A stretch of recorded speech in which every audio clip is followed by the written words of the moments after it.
His sixth-ranked Oregon Ducks are on a bye week, but joining us right now is Dan Lanning on the Rich Eisen Show. How you doing, Coach? Doing great, Rich. Thanks for having me. You got it. I just want to jump right into it because your story fascinates me and absolutely fascinates me.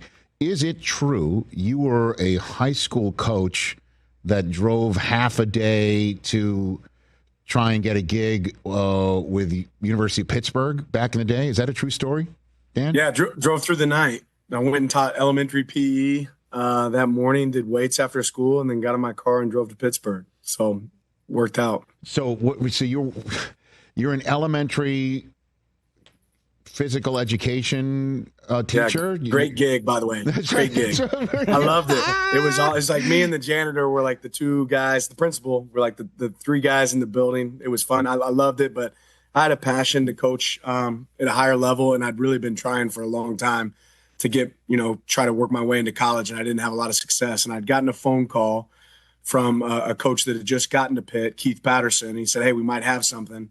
And then I really didn't hear back. I told my wife, "This is the closest I've ever been. I'm going to drive to Pittsburgh tomorrow." So that's kind of how it got started. What goes through your mind on a 12-hour drive? Because is this from Kansas City, right around the Kansas City area? That's kind of your home. That's your hometown, right? Yeah, that's my spot. Okay. A lot of things, but the biggest thing for me the whole drive was I'm not going to regret that I took this chance to see if maybe something could work, right? And I just didn't. I kind of kept picturing myself. I come home every night and I'd sit on my recliner and I would pull up every college staff in the nation. I'd email coaches or write letters. And I just felt like if I didn't make that drive, I'd be sitting there 10 years later kind of doing the same thing, right? Sitting here saying, man, what if I would have? Right. Do you ever tell that to your kids?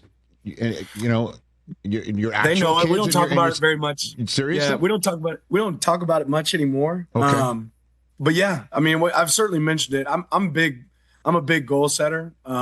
I've always written my goals in my mirror, and I have goals in my mirror right now, so I'm big on brushing my teeth every day, looking at my goals and saying what I want to accomplish. And I think, for me, at least, I've been really lucky to be able to hit a lot of those goals and always been kind of a dreamer. And it's worked out with hard work. No, obviously you've graduated professionally from moments like that, clearly at the top of the game right now.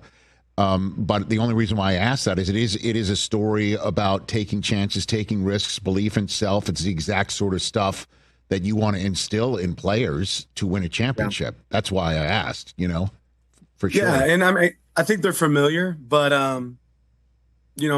my story's been told. I want these guys to tell their own story, right? And I think they recognize that hard work works. They see examples of that on our team, but I don't need to spend too much time talking about myself. Oh, even though there's an I in Lanning, I totally get it. So then what are the goals that are currently on that mirror as you brush your teeth right now? Yeah, it's changed. The number one goal on my mirror is to help my people reach their dreams and goals. Like I wake up every morning and I pinch myself that I get to be the head coach at Oregon. And, now the way that I feel like I can pay that forward is to help a guy get to the NFL, help a coach get a head coaching job. Grow somebody from a GA position to a full-time coaching position. So that's the number one goal on my board. There's a lot of other stuff up there. One of them is growing Caden Niles and Titan into men. I really want to be a great father, not just a great coach. And that's really important to me. I have unbelievable kids. My wife does a Showtime job, and I'm really proud of where they're at. And then I want to win some games, man. There's, Mike Belotti's won 116 games here at Oregon. I hope that I can pass that up someday. We're a long ways away. But there's just a lot of things up on that mirror that I look at each morning and say, okay, this is a priority for me. How do you stay in touch with your kids and know, what take a pulse check and know how to, I guess, come up with ways to communicate with kids who have a lot on their plate and obviously other things that can take their attention? How do you do that, Dan? My kids personally, or the kids on our team? I like it. I guess I should. Your players in that respect. Yeah. I think there has to be really open dialect. Healthy organizations have conversational turn taking. They have people that are engaged. So you got to give them the floor. You got to give them the stage at times. For bye week, I had a meeting with several of our guys just to get a pulse of where they're at and then talk about the common realities of things that'll get in the way of us accomplishing what we want to accomplish.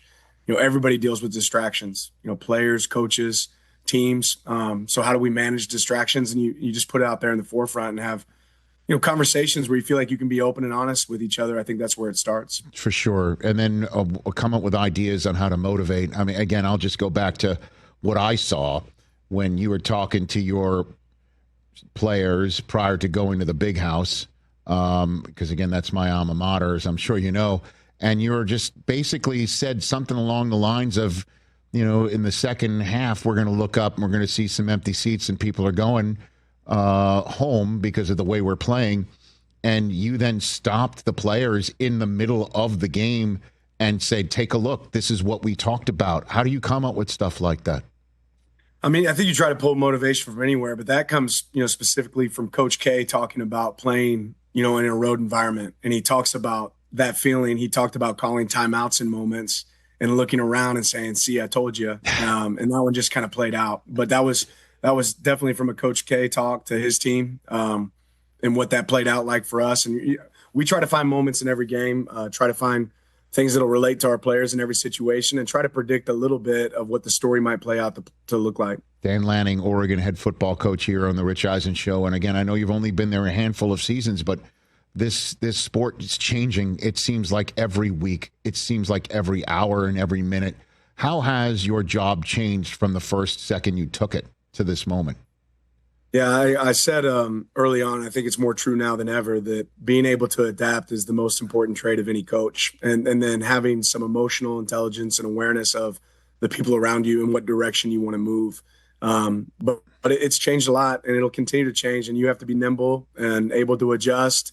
And then you got to recognize when you got something really special, a really special staff, really special players, like lean in on that and make that a strength when a lot of people, that becomes a weakness because of everything that's going on in this profession. What is your thought on seeing Penn State's job open and Florida's job open, and LSU's and some coaches who are as big a names as yours getting fired when things just start to go south? In the case of James Franklin, he was in the college football playoffs last year in a 3-game losing streak. See you later. What's your thoughts on seeing that happen in your profession? Probably more than anything, it makes me grateful for where I'm at, and recognizing how fragile and special it is. And it motivates you to keep working hard, because you realize how temporary things can be if you're not moving in the right direction. But on the same note, I always think a little bit more about everybody else involved in that. The assistant coach, the graduate assistant, the player that signed up to play for somebody, and just how quickly your world can change. Continuity, stability, I think, is super important, and it's hard to have. And when you have it, I think you got to make sure you recognize it and take advantage of it. And so your interest level in leaving Oregon is less than because of this? Zero. Yeah. Zero. Yeah, I'm not leaving Oregon. Yeah, as long as I win. That's what I always tell my kids. Yeah. Right. If your dad wins, we'll be at Oregon. So I gotta win. Right. That's how it changes. That's how it works. I've got this question I'm always interested in whenever I see you on the sideline and I see, the 15th different uniform that you guys are wearing. What is a meeting with Phil Knight like, Dan? Well, at first you're just kind of in awe. You realize the effect this man has had on sports, on the world, the changes that he's been able to create. There's a lot of admiration, for a guy that, pushed against, always found a way, regardless of circumstance. The Shoe Dog's, one of my favorite books, and I read it before I ever got here. But just the resiliency that he showed to create something out of nothing is unbelievable. And the ability for him to say, okay, I'm gonna hire unbelievable people in this organization. I'm gonna be really excited and happy and surprised with the results. Give them some direction, but see what they're able to come up with. And in any opportunity you get to be around Phil, you realize how much he loves. He loves Oregon, how much he loves football, how much he cares about this place, and how much he just wants to share, in that with other people, which is really cool. Well, I mean, let me, if you don't mind, share with you the way I see it.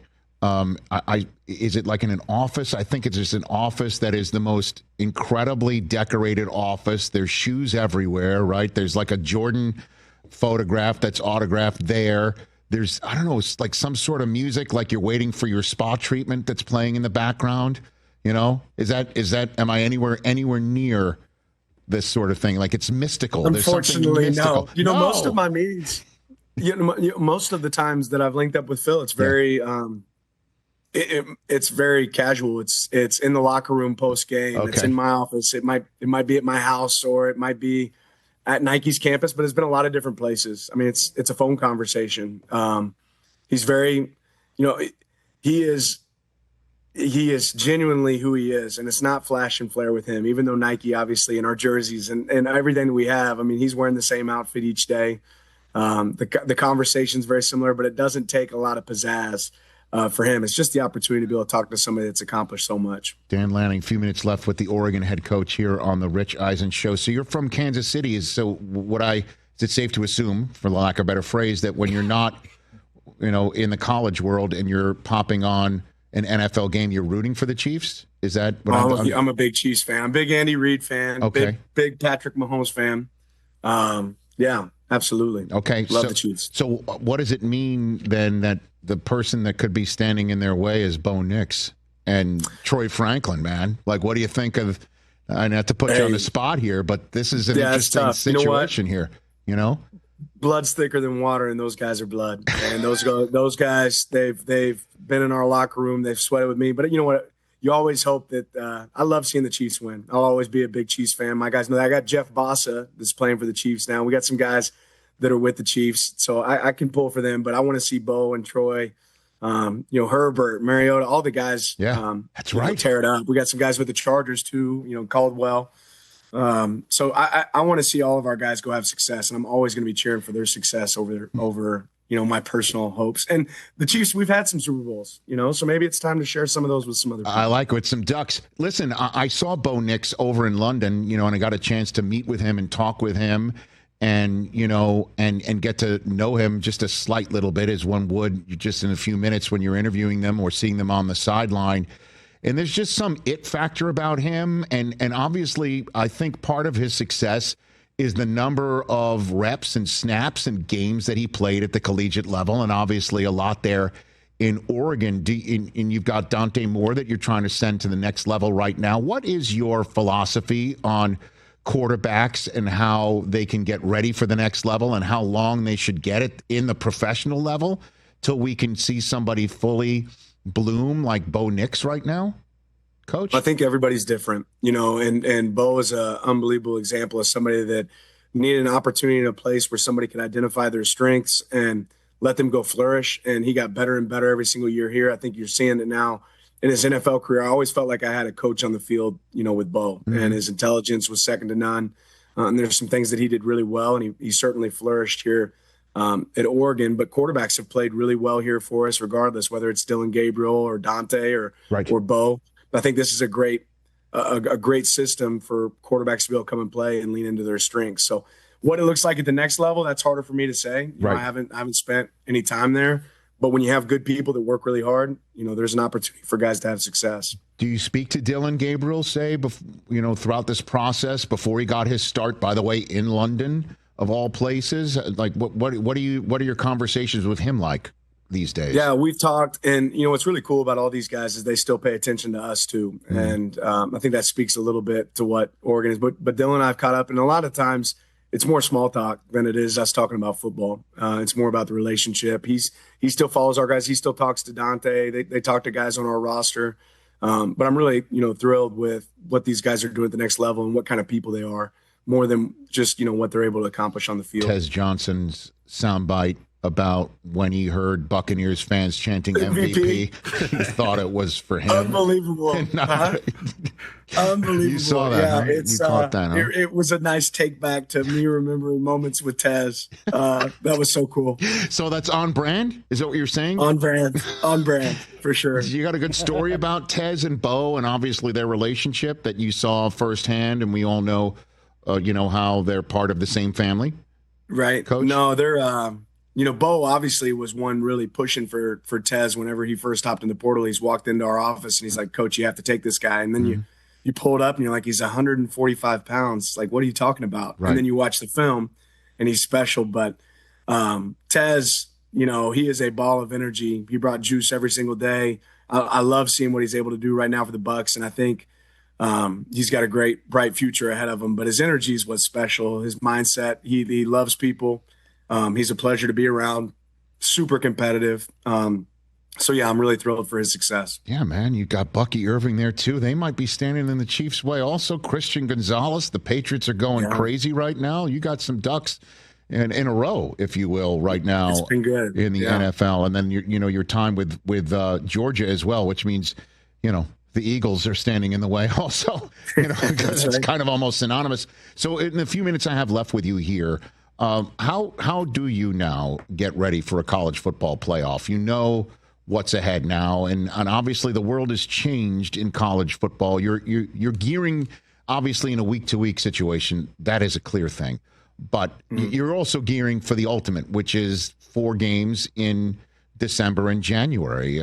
Does it change the way that you prepare or build the roster or play people right now, Coach? Well, I think, one of the great things about this team we have right now is we talk about strength in numbers. And we have a lot of guys that can play winning football. We've had, on probably every game this season, we've had well over 50 people play and contribute in the game. Several games where we've had over 70 guys on the field for us. So I think building some depth is really tough in today's world. When you can find players that are good enough, finding ways to create roles for them is huge. How we've approached bye week, this week is probably a little bit different than I've done in the past. Seeing the end in sight a little bit, how it can be a little longer, and making sure our guys are fresh when we get there to the end of the season. But it's that part's still a long ways away, right? Right now we're pretty focused on us and growth for us this week, and then Iowa as we go into the next week. Yeah, I know that's coach week to week stuff, but I'm just saying, I'll take another stab at it. The way things went last year and finished up, do you have a sit? It didn't go so hot. Huh? Well, I'm just saying, I know what your goal is, and I know I probably know what one of the things are that's on your mirror that you're looking at as you brush your teeth. Anything that from last year informed the way that you might do something else this year at all? Yeah, I think strategically how we utilize some of that downtime in between, I think is really important. We probably pushed in different ways last year a little bit more than I want to. I want to make sure when we get to that moment, we're fresh and clean. And there's a benefit to playing. It's almost like you got to keep playing Saturdays even if you don't have a game. And whether that's us creating a mock game on every Saturday until we get to that point. But we got to be able to utilize that time better. And there's certainly some stuff that if we get to that point, right, and when we take care of business like we were supposed to, then we'll do some adapting to what we did last year for sure. Well, Coach, I know one of the things that we both have on the mirror that would align is beating Ohio State. So if should that an opportunity happen again for you, consider me a duck on that day. Okay, sir? Fair enough. Okay. Fair enough. Hey, thanks for the time. Greatly appreciate this chat, and I look forward to the next time. Whenever you're free, I'm always happy to have you on the program. I appreciate it, Rich. Thank you so much. You got that. Is Dan Lanning, the head coach of Oregon football, right here on the Rich Eisen Show. You want this, you got that. No way, watch them walk